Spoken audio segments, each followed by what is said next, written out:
Olá! Compartilhar conhecimento é sempre bom. E quando ele traz consigo literatura, poesia, música, artes plásticas, enfim, arte, isso fica ainda melhor.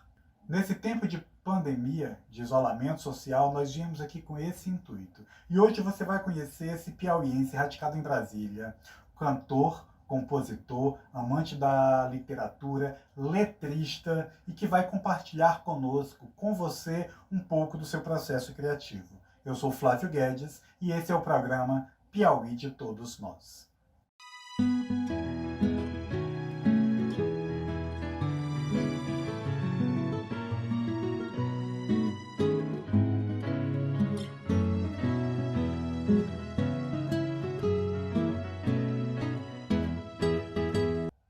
Bem-vindo, Carlos Eugênio. Conta pra gente, quais os artistas que influenciaram a sua arte poética? É tanta gente boa. Nós poderíamos até sintetizar tudo em dois nomes: Drummond e Fernando Pessoa. Mas é tanta gente que nos ilumina, gente que escreve prosa e que inspira poesia, porque ali está a poesia pura, como Clarice Lispector. Você lê Clarice, é prosa, mas ao mesmo tempo é poesia pura. Na música brasileira, Chico Buarque é um poeta fantástico. Então, influências são muitas, desde a tristeza dos malditos franceses, até a alegria requintada do Chico e da poesia contemporânea. Os prêmios literários estão aí mostrando uma gente nova, fantástica. Nós começamos pelo Drummond e pelo Pessoa, porque é impossível você escrever poesia em língua portuguesa sem ter esses dois como mestres. Vinícius, maravilhoso. Mas nós vamos falar dos contemporâneos, gente. Tem um rapaz chamado Jean Garfunkel, um livro chamado Poemia. Que é isso, rapaz? Fantástico. Enfim, é isso. Influência, tudo aquilo que você vai lendo, desde a argumentação do padre Antônio Vieira nos seus sermões, desde aquela coisa pesada, densa do Gregório de Matos, nosso primeiro grande poeta, até o esculacho universal e sarcástico, né, e brincalhão, irônico do Caetano Veloso. Enfim, é muita gente que nos influencia. Cecília Meirelles, na sua suavidade, na sua brincadeira interessante que ela utiliza, né, nos seus textos, nos chamando para o seu universo. É muita gente boa. O Piauí tem muita gente fantástica. Então todos eles influenciam. E fora os poetas, aquilo que nós trazemos em nós também, né, gente? O nosso universo interior talvez seja o grande mestre disso. Os nossos olhos atentos, os nossos olhos de cronista, a situação social, sobretudo do Brasil, faz com que a gente se inspire. A minha poética, por exemplo, tem uma tônica social vibrante, e o grande peso da minha poética é o aspecto social. Então isso vem do meu olhar atento para essas questões sociais, políticas, humanitárias, desumanitárias, enfim, e olhando como os grandes mestres escrevem. Eu leio muita poesia e eu me sinto influenciado por quase todos os poetas que eu leio. Qual a análise literato-musical que você faz da cultura brasileira atualmente? Bom, começando pela literatura. Nós trabalhamos com essa área, eu trabalho com isso.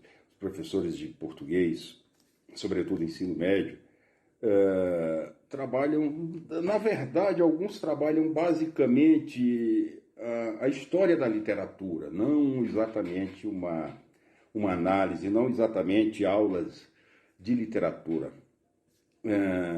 Infelizmente,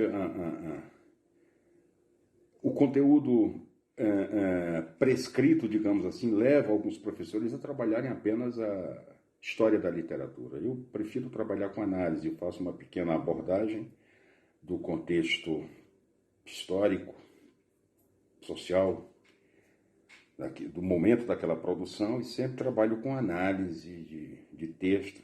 Trabalho com a expressividade dos textos que ali estão, para que as pessoas, para que os meninos visualizem esse teor que nos abraça, né, que é a literatura. Mas, enfim, então, nessa história da literatura, como vem sendo trabalhada a nossa área, é comum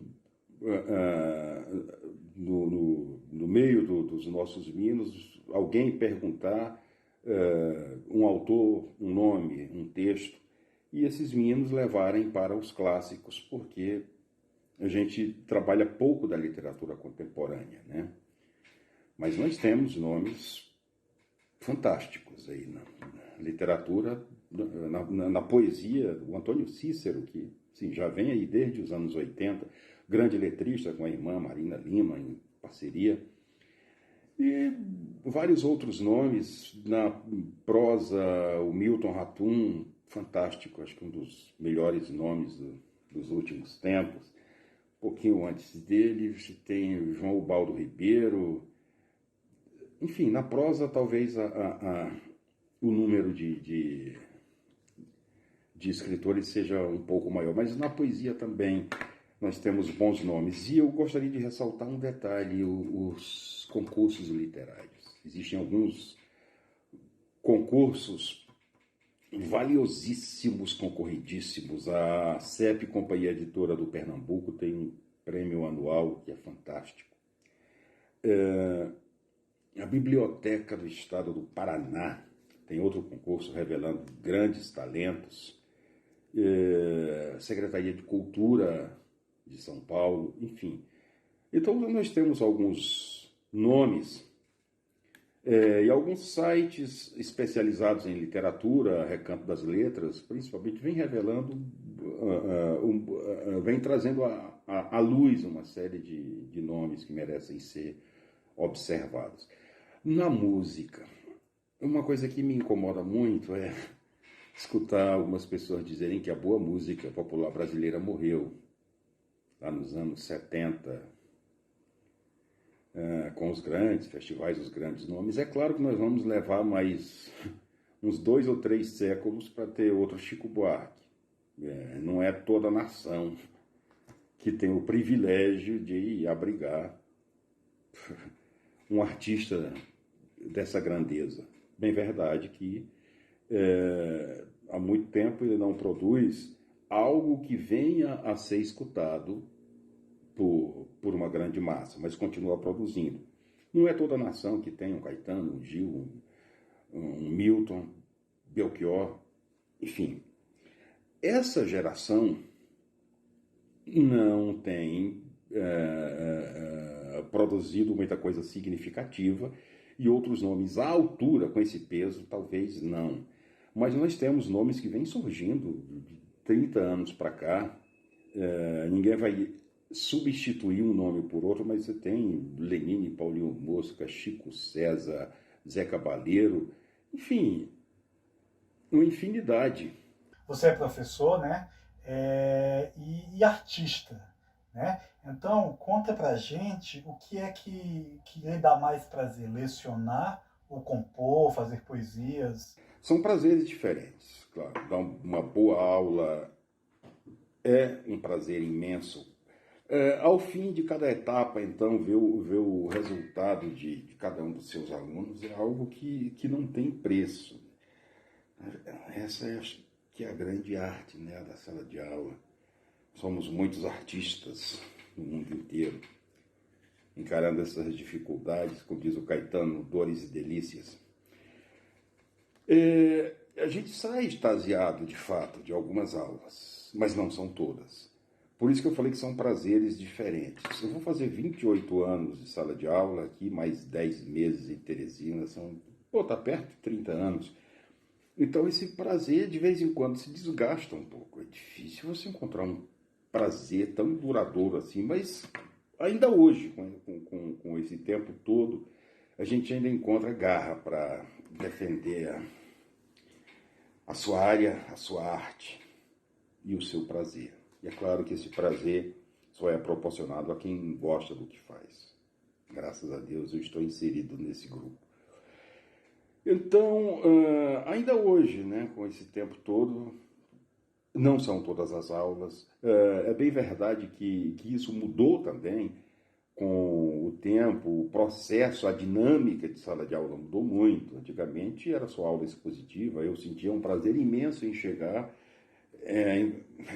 encarar uma sala de ensino médio só com giz apagador e o conhecimento, e encher o quadro de informações durante a manhã inteira, a tarde inteira, explicar. Esse processo está em decadência há muito tempo.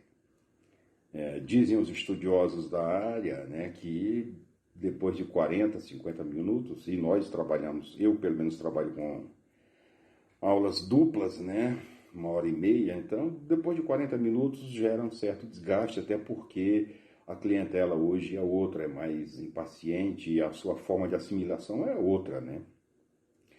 Então o que me dava prazer era isso, era passar esse conhecimento, dividir esse conhecimento. Hoje as aulas são dosadas, né, entre uma atividade expositiva, um momento expositivo e depois um momento de produção dos próprios meninos, né? Então o que me dá prazer hoje é a interação, é o diálogo, é a conversa, é tocar num assunto dentro do nosso conteúdo e ao invés de ficar demonstrando conhecimento ou impondo, seja lá o que for, escutar também os meninos. E a aula termina gerando um bom debate. Isso dá um prazer imenso. Sobre poesia, sobre o fazer literário, você ter o seu livro com o seu nome na estante, abrir o seu livro ou ver numa página de internet e sentir prazer, sentir que aquilo tem um valor, que tem muito de você e muito de muita gente, como diz o poeta Vidabaldo Nogueira Rocha, meu verso é assim, um pouco de mim e de todos nós.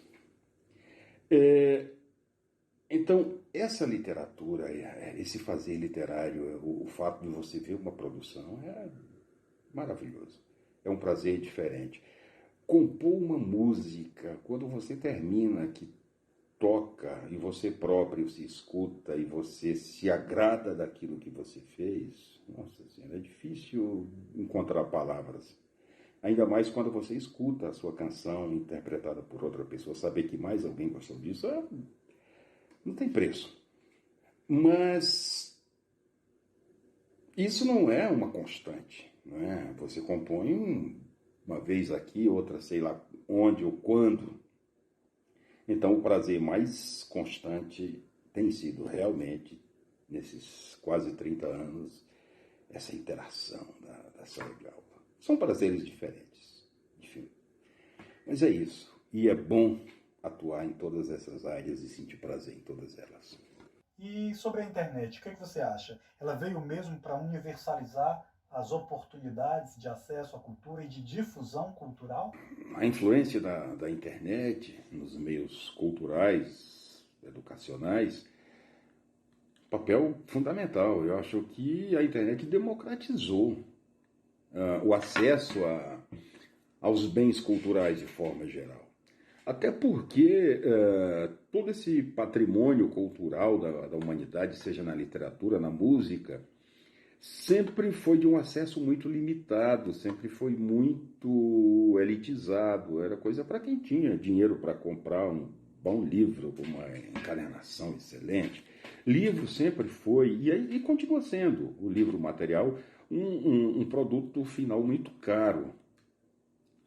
Claro que nós temos que respeitar os direitos autorais, mas o produto final, em relação à parte material mesmo e tributação, essa é a pior parte, termina saindo muito caro, assim como os discos, desde a época do vinil até CD, DVD, enfim. Então, como a indústria fonográfica, assim como a indústria editorial, o mercado editorial mudou, né?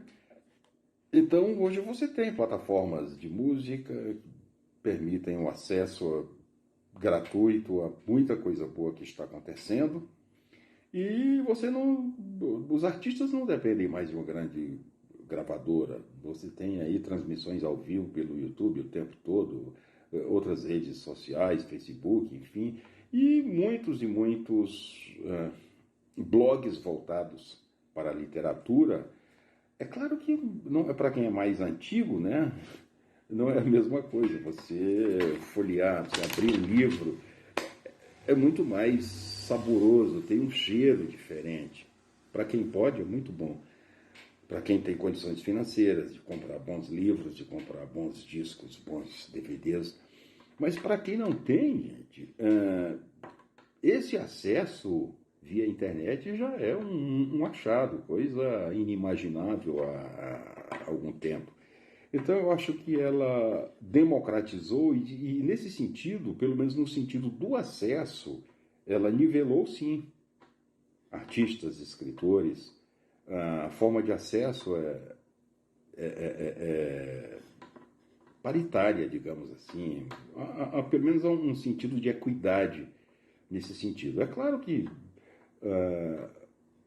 os artistas mais populares, aqueles que não trabalham uma profundidade literária ou musical, uma qualidade mais apurada, algo bem mais trabalhado, esse pessoal costuma ter muitos seguidores, muito mais seguidores do que certo os artistas mais elitizados do ponto de vista, né, do trabalho mesmo, né, da riqueza do trabalho. Mas é isso, eu acho que precisava mesmo vir esse processo de acessibilidade mesmo, de facilitar o acesso. Isso é muito bacana. Esse foi o Piauí de todos nós. No próximo programa você vai fazer uma viagem pela cidade de Oeiras, na musicalidade da nossa primeira capital. Foi muito bom ter você conosco. Até o próximo programa.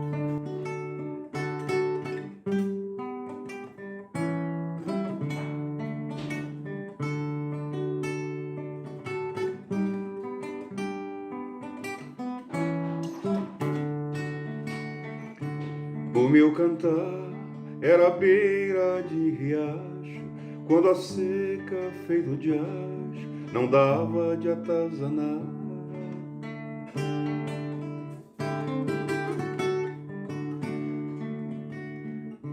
Hoje é um hino de abraçar o mundo inteiro. Meu quintal e meu terreiro cismaram de transbordar.